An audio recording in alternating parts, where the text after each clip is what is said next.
সংস্কারের পক্ষে আমরা প্রথম থেকেই, কারণ আমরা তখনই উপলব্ধি করেছিলাম যে বিদ্যমান যে রাষ্ট্র কাঠামো, সেই রাষ্ট্র কাঠামোতে গণতন্ত্রকে প্রতিষ্ঠা করা সম্ভব নয়।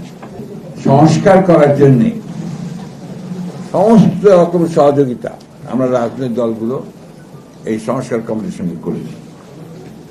আমরা এই অন্তর্বর্তী সরকারের সঙ্গে সব রকম সহযোগিতা করেছি, কোথাও বাধা সৃষ্টি করিনি, কখনো কোনো বড় রকমের দাবি তুলে রাজপথে নেমে সরকারকে বিব্রত করিনি।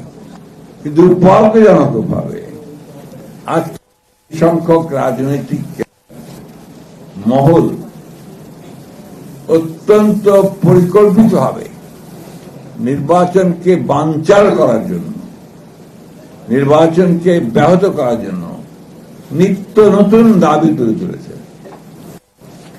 এমন এমন দাবি তুলছে যার সঙ্গে বাংলাদেশের মানুষেরা পরিচিতই না।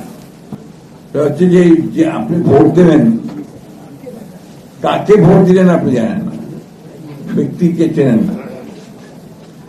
আপনি ভাবলেন আপনার এলাকায় একজন অত্যন্ত জনপ্রিয় মানুষ আছে সলিমউদ্দিন সাহেব, আপনার তাকে লক্ষ্য করে ভোটটা দিলেন, কিন্তু দেখা গেল কলিমউদ্দিন হয়ে গেল, সে পার্লামেন্টের মেম্বার হয়ে গেল, সে হতে পারল না। এই বিষয়গুলো কিন্তু এখনো আমাদের কাছেই পরিষ্কার না, সাধারণ মানুষের কাছে পরিষ্কার নয়। এইগুলো নিয়ে তারা হুমকি দিচ্ছেন, কথা বলছেন এবং অত্যন্ত জোরে সরে হুমকি দিচ্ছেন। আমি কোনদিন রাজনীতিতে আপনার ডিপ্রেস ফিল করিনি, হতাশ হইনি। সবসময় আপনার সবাইকে সাহস দিয়েছি। আমরা এই যে বসতাম, আমরা একসঙ্গে সবসময় সাহসের মধ্য দিয়ে চলেছি। ইদানিং মাঝে মাঝে আমার কাছে আপনার হতাশার ছায়া ঘোরাঘুরি করে। কেন বলবেন আপনারা? কেন? যেদিকে তাকাই দেখি আর বেশিরভাগ মানুষই আপনার নষ্ট হয়ে গেছে, নষ্ট হয়ে গেছে। দুর্নীতি, দুর্নীতি, দুর্নীতি। আপনি কোন অফিস আদালতে যেতে পারবেন না। একটা মহল, তারা অত্যন্ত সচেতন ভাবে চেষ্টা করছে যে এই যারা গণতন্ত্রের পক্ষের শক্তি তারা যেন আসতে না পারে। আপনি বলেন, আজকে যখন দেখি পত্রিকায় যে নিউ ইয়র্কে আমাদের বাংলাদেশের উপদেষ্টাকে অথবা উচ্চপদস্থ ব্যক্তিদেরকে আওয়ামী লীগের লোকেরা হেনস্থা করছে, হামলা করছে, তখন কোথায় যাবো আমরা? আমরা যখন আজকে একটা পত্রিকা সকালবেলা উঠেই দেখলাম বিরাট করে ব্লক করে খবর বেরিয়েছে যে একজন ব্যক্তি যিনি বাংলাদেশে বিখ্যাত ব্যাংক লুটের জন্য তিনি ২৫০০ কোটি টাকা দিয়ে দিয়েছেন হাসিনাকে।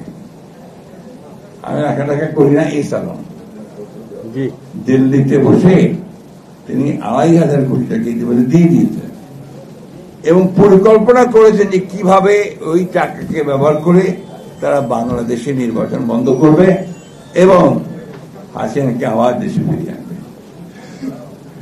আমি বুঝি না আমাদের মানুষেরা কেন জানি না একটা কমপ্লেসেন্সিতে ভুগছে যে হয়েই তো গেছে বলে,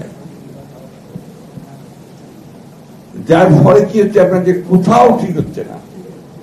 আপনি বলছেন আপনার জিনিসপত্রের দাম, মানুষ তো আবারও কথা বলে না, জিনিসপত্রের দাম একই ভাবে বেড়ে চলেছে। অর্থনীতিতে আজকে আমার কথা বলি, আমি আমার স্ত্রী আজকে সকালে ব্যাংকে ফোন করেছেন কিছু টাকা তোলার জন্য, বলছে যে সরি ম্যাডাম, আমরা ৫,০০০ টাকার বেশি দিতে পারবো না। তাহলে কোথায়?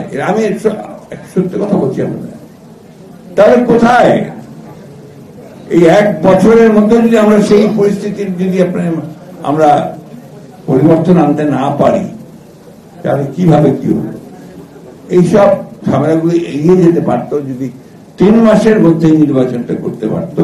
তার একটা ইলেক্টেড গভর্নমেন্ট তার সমস্ত ম্যান্ডেট নিয়ে জনগণকে সঙ্গে নিয়ে এই সমস্ত শক্তিগুলি উড়িয়ে দিতে পারত। আমি এখনো বলি যে সময় আছে, এখনো কাম টু ইউর সেন্সেস, অতি দ্রুত এই সনদ সংস্কার এগুলো কাজগুলোর জটিলতা বৃদ্ধি না করে শেষ করে ফেলেন। অতি দ্রুত নির্বাচনের ব্যবস্থা ঘোষণা দিয়েছেন, সেটার চূড়ান্ত ব্যবস্থা নিন।